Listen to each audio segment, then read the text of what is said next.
Yes, sir. I'm not the best speaker, but if you'll allow me a couple minutes to read, I'm kind of fighting a little bit of a cold, so I'll do my best today. First off, like Mr. Best said, thank you for coming, giving us some time to talk with you today, and your attention to this atrocity. My name is Brandon Mills, and about 15 years ago, my family purchased a piece of property about a quarter mile from the proposed mining site, as the crow flies.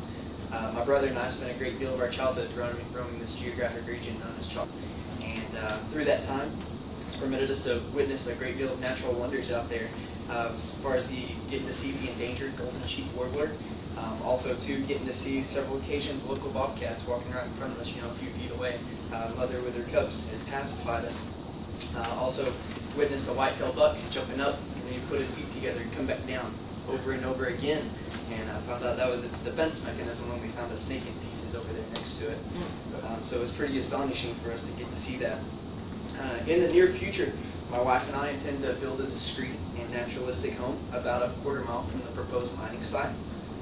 This pristine natural environment of Chalk Mountain, it invites us to raise a family as I was raised and my brother was raised, learning the true value of the land and the wildlife and the companionship of the local residents in this room here as well.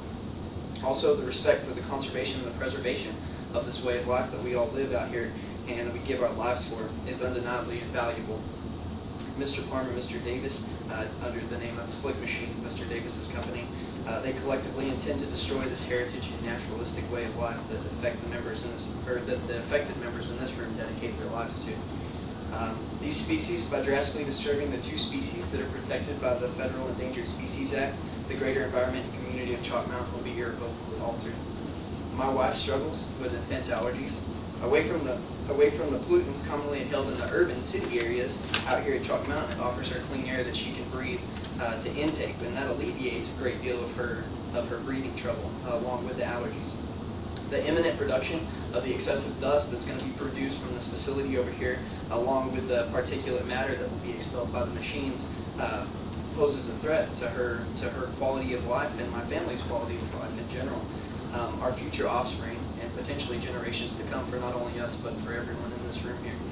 As a local resident, I've never sought to do any harm or agitate or arouse dissension among any community members in any way whatsoever. However, like a wild animal, if we get backed into a corner, we'll first respond with a growl, and then after that, we'll stand up and fight to protect our way of life out here at any cost. It's not our pocketbooks that are of concern, Mr. Senator. It's a way of life that we refuse to abandon now and forever. Not a single engine should be allowed to engage, in my opinion, over there until the technological equipment is invented, which you mentioned that it has already been invented, developed and perfected, and then implemented in this specific instance so that we can measure the particulate matter. As the TCEQ suggested, that the Scotch tape method on a fence post isn't going to work for me, and I don't think anyone else in this room is going to stand for it either. As an affected party, on your behalf, I would like to request a formal and potentially verbal request to the TCEQ to deny the permit that they've requested over there.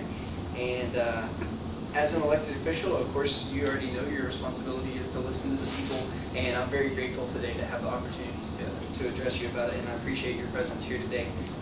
Moving forward, I ask now that action is taken to stop this atrocity from occurring. Appreciate your time. Thank you.